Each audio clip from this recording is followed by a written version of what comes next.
Hey, what's up? I'm Peter, the CEO, the co-founder of Sponsor My Event, and welcome to a new episode of Sponsorship Heroes. I'm very pleased having today with me Micheal Piddock from Glisser. Mike, it's been kind of an eternity that we know each other because we created both our companies more or less at the same time. It was in 2014 that you started Glisser, and at the same time we started Sponsor My Event. And I'm so happy actually to see that over the years your company really developed, and for you now the whole situation as we have with virtual events is quite a huge opportunity. So I asked myself, how can you allocate the time now even to speak with me for these in these moments? Well, thanks for having me on, Peter. Yeah, we've been doing this. We've been in this game for roughly the same amount of time, and it's interesting to see how the companies have developed, and interesting that both of the companies have spent a lot of time moving over to the United States and really building up a following there. And I think it's quite relatively unusual for European companies to go over to the States and really find success, but I think you found that and we found that. So nice to see those two journeys running side by side. And absolutely, I actually looked back and I think it was February the 23rd. I had a kind of team meeting to say this COVID-19 thing is coming fast. We need to prepare, and our virtual platform is going to be the solution. So we were kind of quite ahead of the game, I guess, in a lot of respects with seeing that and being able to focus our attention on a part of our business that was ideally suited to supporting people and companies at this time. I feel that for the moment, the whole event industry is completely struggling, obviously, because either events are completely canceled or they try to shift it to the virtual world. Very often when I speak with event organizers, I see that the expertise is missing. They don't know simply also what can be done if they cannot make their events taking place in the real world.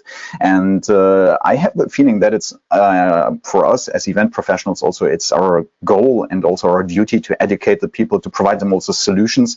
And these solutions, I have the clear feeling also that they will not go away as soon as COVID-19 is going to disappear, but they will stay on the long run. And I see it like this as an opportunity also to open kind of the mindset of the people.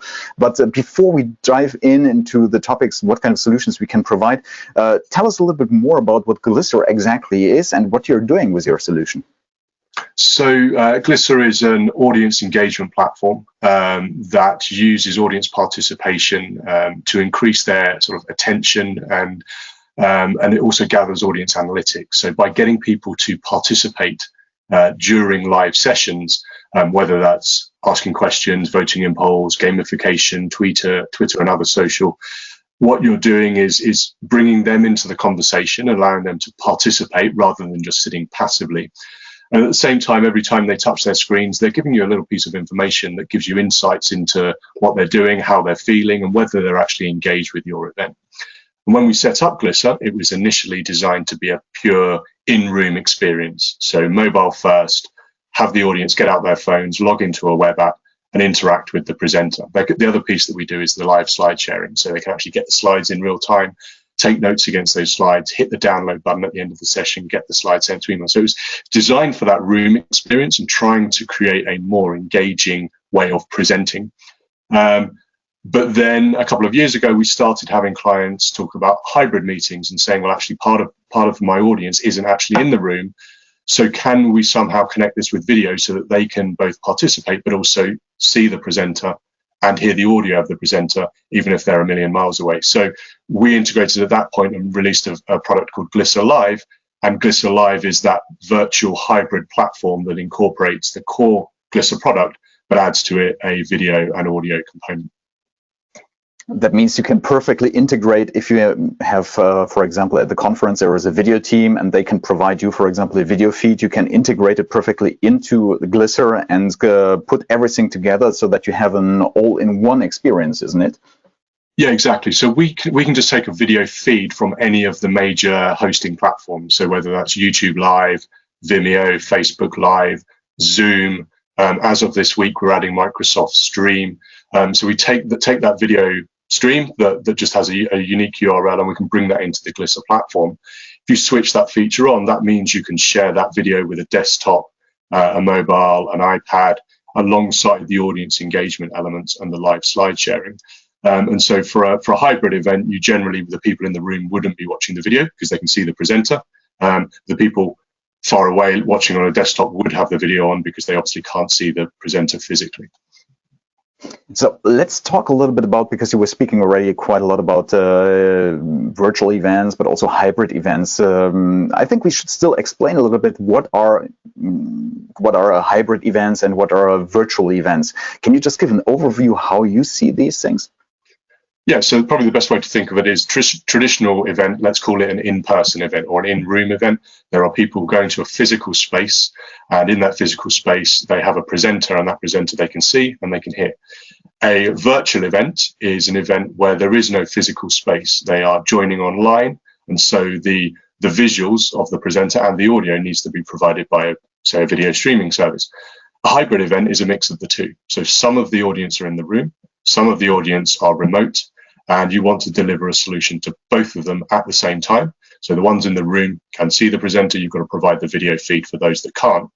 What we do is we allow that audience participation and slide sharing to happen irrespective of whether you're in the room or whether you're not.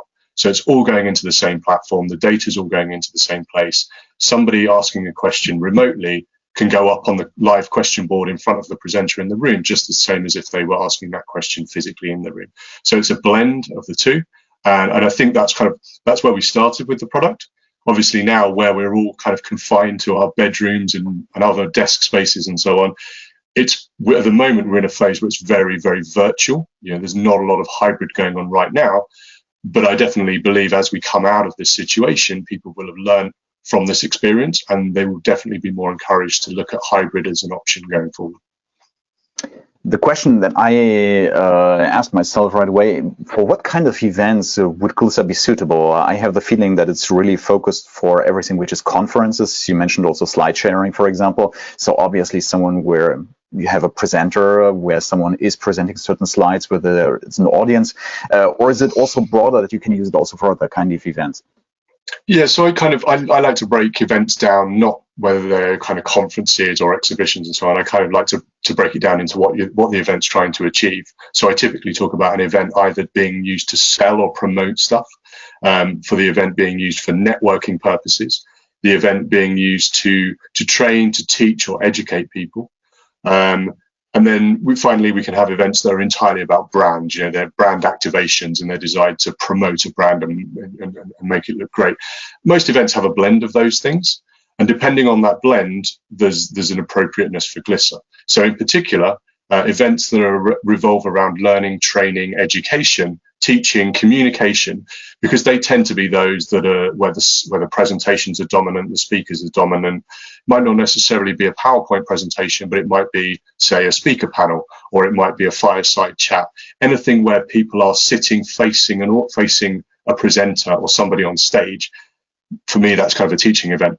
Similarly, if you're selling something, promoting something, often that's a sales pitch. Again, it might take the form of a PowerPoint presentation, could be a video pitch.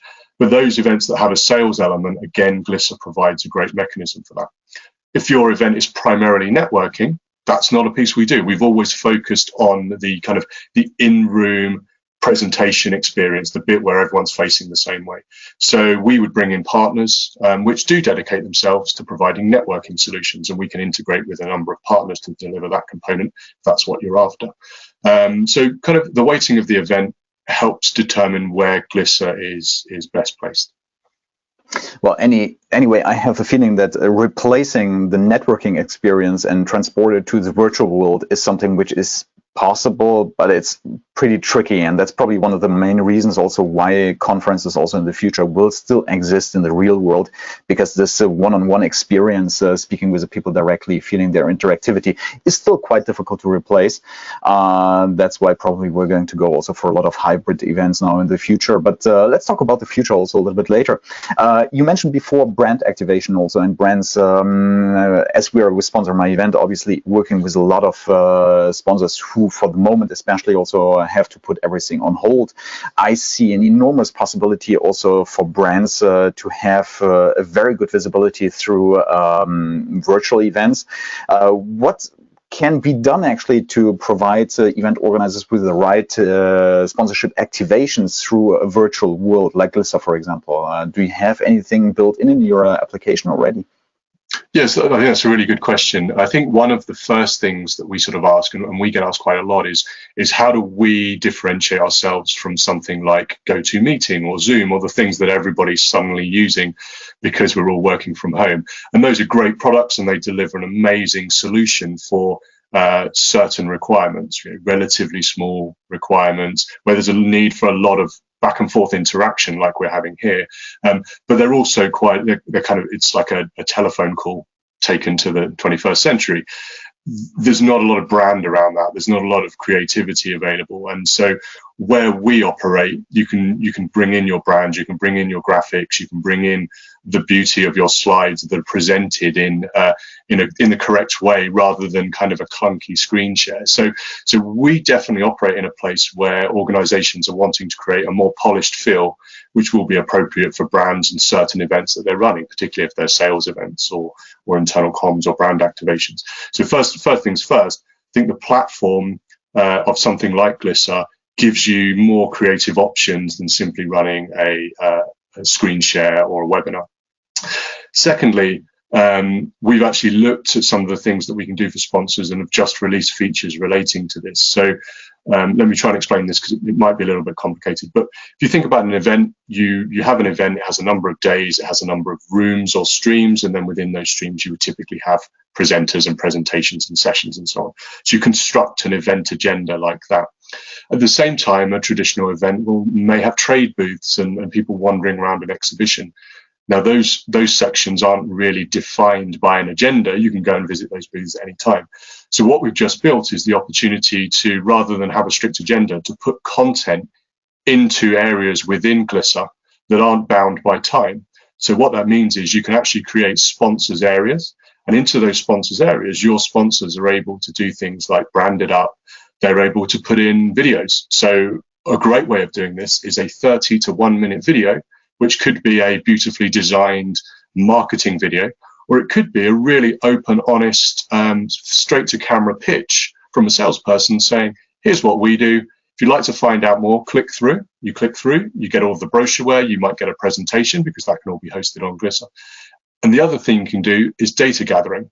So because Glisser has always integrated things like live polling and surveys, your sponsors are able to not just put a video in, not just put some brochureware and content in, but actually ask people questions. And those questions could be used to quantify them, to qualify them, to understand what their needs are, to understand them if they want a follow-up call. So you actually get all of your GDPR permissions, yes, you can call me, live from the product. So if you think about it like that, you're getting mixed media, video, pitching, content, brochures, and you're getting data gathering. And it all can all be run on a sponsor by sponsor basis within the platform. So I think it's really interesting. You can also sell sponsors the opportunity to have presentations as well. The beauty of virtual is that you're not limited really by time. You're not limited by a strict number of rooms. You can't say, well, I've only got 4 presentation rooms in my hotel and I've only got 10 slots, so I've only got 40 slots in a day, so my sponsors can only have this. With virtual, you can give every sponsor the opportunity to have a 30-minute pitch, presentation, engagement session. People can come to that live, they can come to the recording. So actually, the opportunity's opened up to your sponsors because you aren't constrained by that physical space anymore. I have the feeling that exactly what you have described here is really kind of an opportunity also to make it much more interactive, because we see that a lot of sponsors are struggling to get metrics after an event. If you have a normal real event, it's always quite difficult to measure how much engagement happened between the sponsor and attendees. That problem is totally solved if I see what you have described, because you gather so many metrics and so many data also, so that the sponsor will have perfect reporting after it, what happened and where his money was going also, and if it was a success for him or not. The other thing what I really liked is also the possibility to engage directly with the audience, because we see a lot of sponsors who would like to get involved at an event, but they would like to have this kind of physical presence at the event to really directly speak with the attendees. And it seems that you are providing really the perfect solution for it, where really this engaging element is built in. And that's something which is so important, I feel, for sponsors today. Yeah, definitely. And so for example, we integrate a Zoom feed into Glisser Live.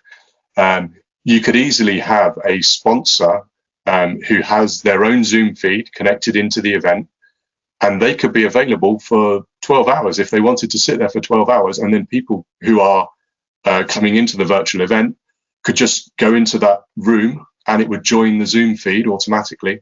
And that it would be like having a face-to-face conversation at a booth, and they could chat and they could drop out. And if somebody else joins the Zoom feed, so they could join that booth discussion as well. So you can actually simulate almost like a booth discussion if a sponsor wants to hang around for 12 hours. Now, as someone who's throughout my career spent a lot of time standing on booths and gone and had great events and very slow events, I don't know whether you need to do that anymore. Instead, what you can do is say you have a slot for an hour. During that hour, you are live in Glisser Live, and anyone onboarding at that point has the opportunity to come to see you.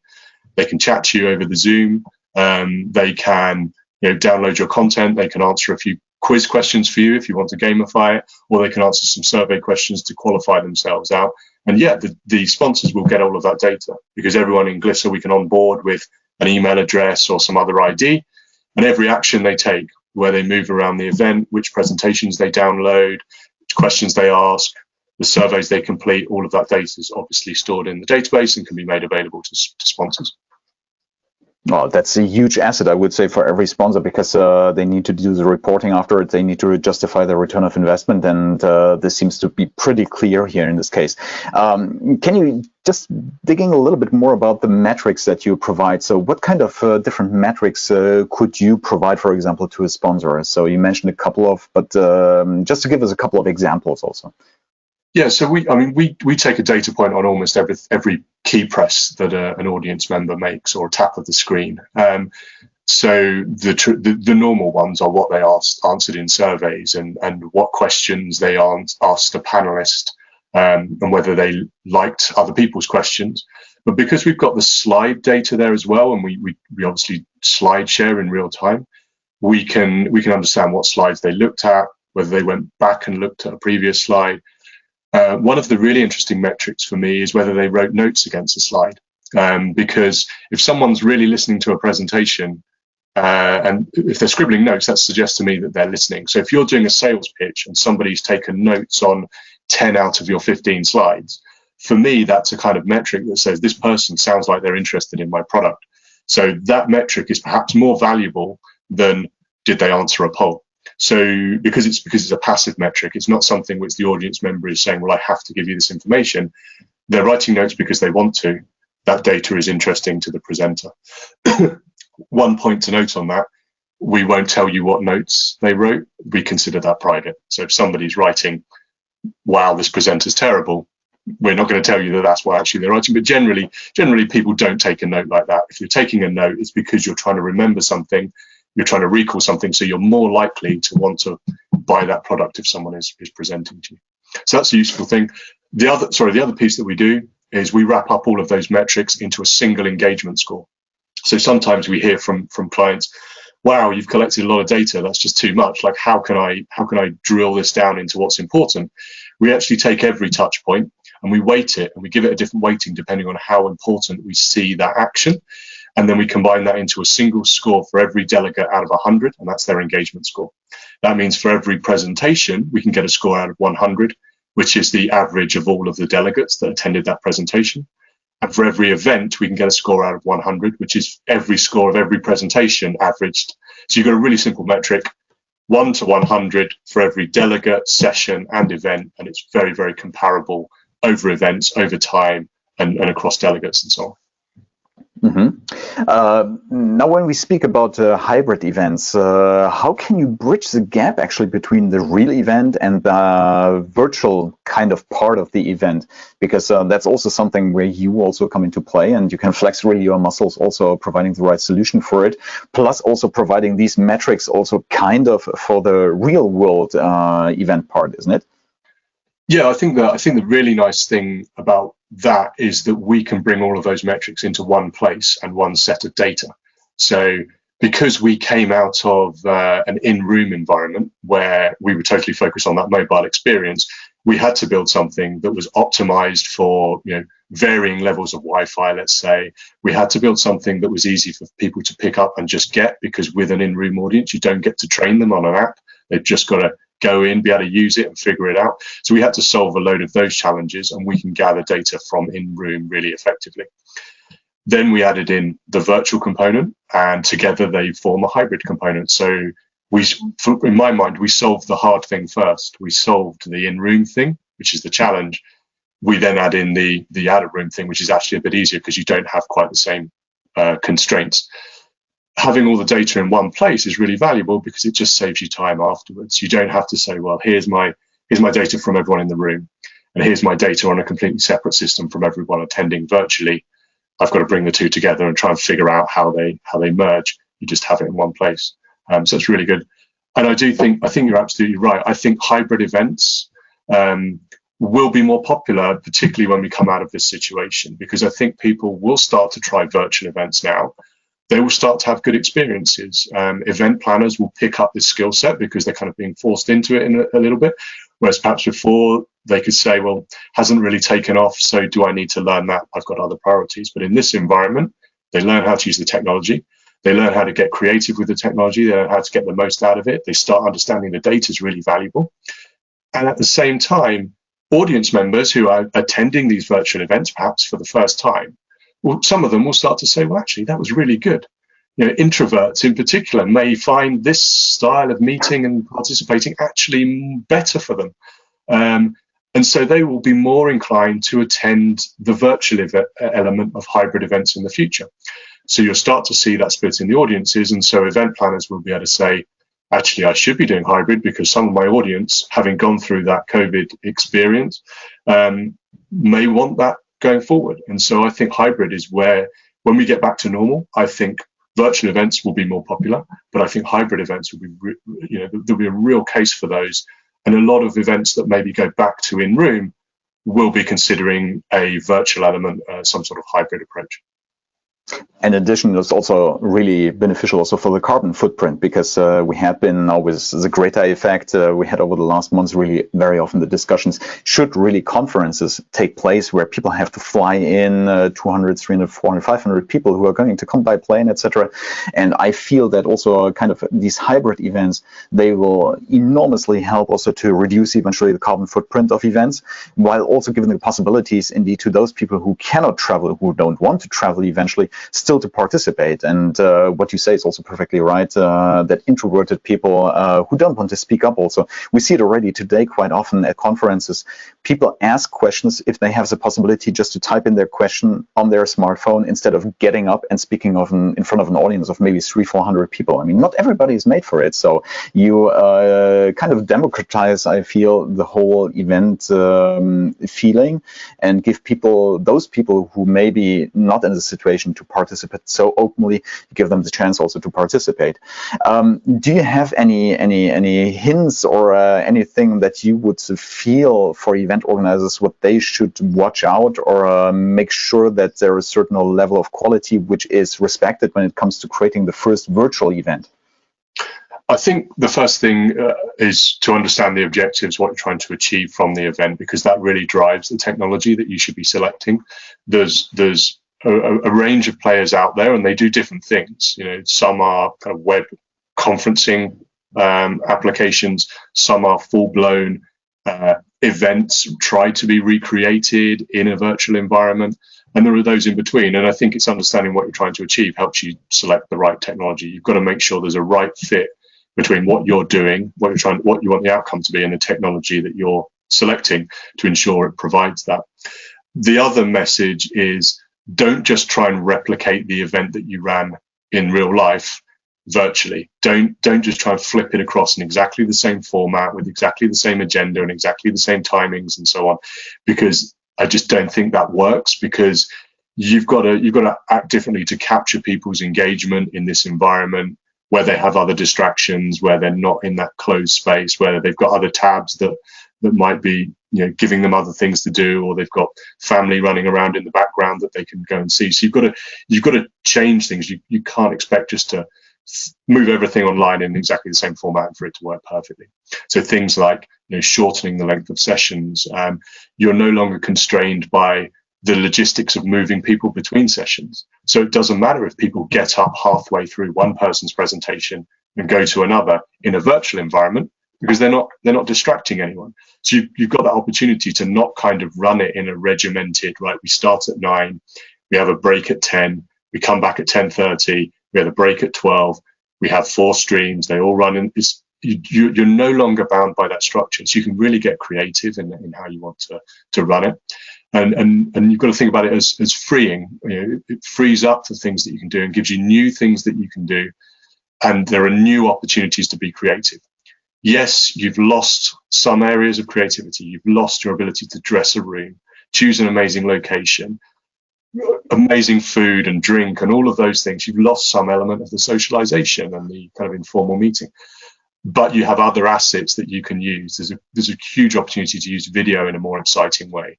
There's an opportunity to use more engagement tools, to ask your audience more questions, because people are used to clicking buttons online and they're used to participating, and they will give you more insights and information. So you've got to kind of take advantage of the new tools that you do have, and you can still meet the requirements of that audience. You can still achieve the objectives of your event, but don't just move it across wholesale in person to virtual and expect it to work as well. You've got to think about it a bit more. For me, what I see is, you mentioned also video, there will be an instant replay after it. So people don't need necessarily to be right away on time in there, but they can also at a later time, they can just review the conference again, review the speakers. And I see that people today, they want to have everything instantly right away. So if they cannot attend, they just need to click on something and they can review what kind of speaker they had, what the speaker was saying.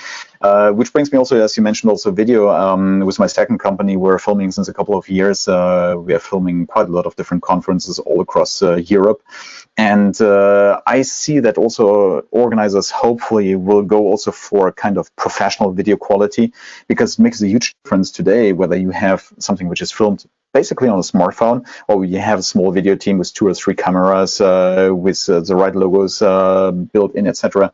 That makes also a difference. And I hope really that also event organizers understand that it's not so difficult on one side to create professional videos from events, but on the other hand, also that it's absolutely beneficial and contributes also to the professionalism of each and every event that is added.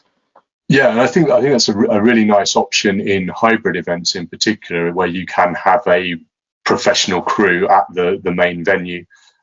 It's a little bit harder in a kind of purely virtual world, especially if we can't travel.